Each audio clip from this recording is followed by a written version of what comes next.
வணக்கம் டிடி தமிழ் நேயர்களே. இன்றைய இயல்முறை சிகிச்சை மருத்துவத்தில் ஆங்கிள் இன்வெர்ஷன் ஸ்ப்ரெயின் என்று சொல்லக்கூடிய கணுக்கால் சுளுக்கு அது எவ்வாறு ஏற்படுகிறது, அதற்கான அறிகுறிகள் என்ன, நோயின் தன்மை என்ன, அது எவ்வாறு கண்டறியலாம், அது இயல்முறை சிகிச்சை மருத்துவத்தில் எந்த மாதிரி சிகிச்சை கொடுக்கலாம் என்று நாம் பார்க்கலாம். ஆங்கிள் இன்வெர்ஷன் என்று சொன்னால் கணுக்கால் பகுதி பாதம் இவ்வாறு இருக்கும்போது கணுக்கால் பகுதியில் திடீரென்று கால் இப்படி திரும்பிவிட்டால் இந்த கணுக்காலில் இருக்கக்கூடிய ஜவ் பகுதி அவர்களுக்கு பாதி அளவு கிழிந்தாலோ இல்லை முற்றிலும் கிழிந்தாலோ இல்லை நீட்சி அடைந்தாலோ அவர்களுக்கு அந்த கணுக்கால் பகுதியில் வலி இருக்கும். இது சிலருக்கு தட்டையான பாதம் உள்ளவர்கள், சிலர் ஹைட்லேருந்து குதிக்கும் போது, சிலர் படிக்கட்டு இறங்கும் போது அதிகப்படியாக ஏதோ ஒரு மறதியில் ஒரு படிக்கட்டை விட்டு அடுத்த படிக்கட்டு ரெண்டாவது படிக்கட்டு கணுக்கால் அப்படியே இறங்குவாங்க. கால் அப்படியே அடுத்த படிக்கட்டு தான் வைக்கணும்னு சொல்லி பார்ப்பாங்க, வேறொரு படிக்கட்டில் வச்சு கால் அப்படியே வளைச்சிக்கும். அந்த மாதிரி முறையில் அவங்களுக்கு கணுக்கால் சுளுக்கு அவர்களுக்கு ஏற்படும்.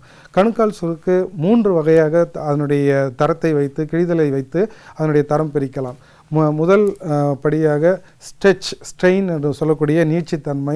இரண்டாம் நிலையில் கிழிதலை வைத்து அவர்களுக்கு பாதி அளவு கிழிதல் ஸ்ப்ரெயின்.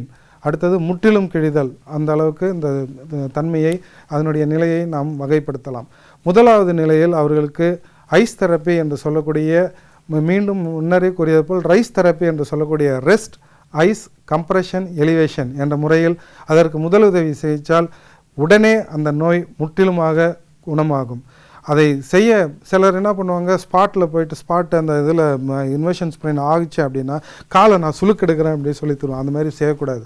முதல் உதவியாக ரைஸ் தெரப்பி, ரெஸ்ட் கொடுக்கணும், அந்த இடத்துக்கு ஐஸ் கொடுக்கணும், கம்ப்ரெஷன் கொடுக்கணும். இது செய்தாலே பாதி ட்ரீட்மெண்ட் முடியும். அடுத்த நிகழ்வாக பாதி அளவு கிழிதல். இரண்டாம் நிலையில் ஜவ்வானது பாதி அளவு கிழிந்திருக்கும். அவர்களுக்கு கம்ப்ரெஷன் பேண்டேஜ் கொடுத்து அல்லது ஸ்பிளிண்டேஜ் முறையில் அவர்களுக்கு பாதத்தை துளி அளவு கூட அசையாமல் பாதத்தை அப்படி நிறுத்தினால் அவர்களுக்கு பாதம் சீக்கிரம் அந்த ஜவ்வுனார் கூடும். அவர்களுக்கு 2 அல்லது 3 வாரங்கள் அவர்களுக்கு போஸ்டீரியர் ஸ்லாப் என்று சொல்லக்கூடிய ஸ்லாபினை பொருத்தினால் அவர்களுக்கு அந்த கணுக்கால் தசைநார்கள் உறுதியாகிவிடும். தசைநார்கள், கிழிந்த தசைநார்கள் கூடும். அந்த கணுக்கால் தசைநார் நிறைய காரணங்கள் இருக்கிறது.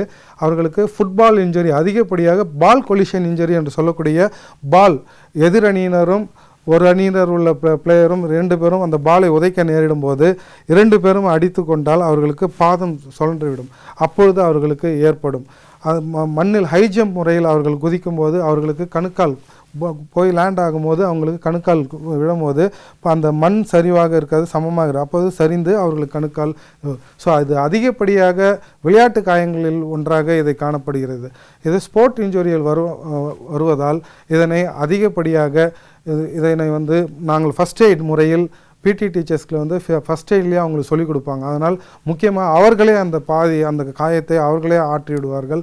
எங்களிடம் வரும்போது அந்த கணுக்கால் தசைநார்களுக்கான இறுகப்படுத்துதல் பயிற்சி, கண்டை சதை நீட்சி பயிற்சி, அதுக்கான பயிற்சி முறையை நான் உங்களுக்கு விளக்குகிறேன், பின்வரும் நிகழ்ச்சியில் விளக்குகிறேன். மேலும் அந்த தசைநார்கள் வலுவடைவதற்கு நாங்கள் சொல்லக்கூடியது என்னவென்றால், முட்டி தசைநார்கள், பாத தசைநார்கள், கணுக்கால் தசைநார்களை உறுதியாக வைத்து கொள்ள வேண்டும். அவர்கள் ஒவ்வொரு பயிற்சியின் போதும், விளையாட்டு பயிற்சியின் போதும் முன்னரே வார்ம் அப் செய்ய வேண்டும். அந்த வார்ம் அப் செய்யாமல் போய் இறங்குறவங்களுக்கு தான் இந்த மாதிரி காயங்கள் வருகிறது. ஸோ பின்னர் காயங்கள் ஏற்பட்ட பிறகு நான் சொன்ன மாரி ஃபஸ்ட் எய்டாக ரைஸ் தெரப்பி முறையில் செய்ய வேண்டும். கம்ப்ரெஷன் கொடுத்து காலை எலிவேட் செய்தால் சீக்கிரமாக விரைவாக குணப்படும்.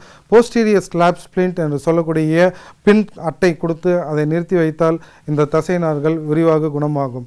மேலும் அவர்கள் என்னென்ன செய்யக்கூடாது அப்படின்னா, வெயிட் ஏற்றாமல் பார்த்துக்கணும். நிறைய பேர் இந்த உடல் பருமன் காரணமாக அவங்களுக்கு வெயிட் ஏறிடும். அந்த உடல் பருமன் சொல்லும் போது அவங்களுக்கு நான் ஒரு நிகழ்ச்சி என்கிட்ட ஒரு பேஷண்ட் சொன்னார், டாக்டர் இந்த மாதிரி எனக்கு நீங்கள் சொன்ன மாரி நான் ஃபாலோ பண்ணேன், எனக்கு வெயிட் ஏறிட்டே இருக்குது. ஏன்னா டெய்லி நான் அல்வா சாப்பிட்டுட்டு வந்தேன், ஆனால் இன்னும் எனக்கு வெயிட் குறையல. என்னப்பா அல்வா சாப்பிட்டேன், நான் உனக்கு அளவா இல்லை சாப்பிட சொன்னேன், உன்னை யார் அல்வா சாப்பிட சொன்னேன் அப்படின்னு சொல்லி கேட்டேன். ஸோ அந்த முறையில் பார்க்கும்போது அவருக்கு அல்வாங்கிறத அல்வாங்கிற மெத்தடில் அவர் எடுத்துக்கிட்டதுனால உடல் பருமன் ஏற்றிவிட்டது. அவர்களுக்கு இந்த காயம் ஏற்படும். அவர்களை போன்றவர்கள் உடல் இளைப்பதற்கும் கால் உறுதி செய்வதற்கான பயிற்சியும் அவர்கள் மேற்கொள்ள வேண்டும். அடுத்த நிகழ்வாக வேறொரு நிகழ்ச்சியில் மற்றொரு மருத்துவ குறிப்பினை காண்போம். நன்றி, வணக்கம்.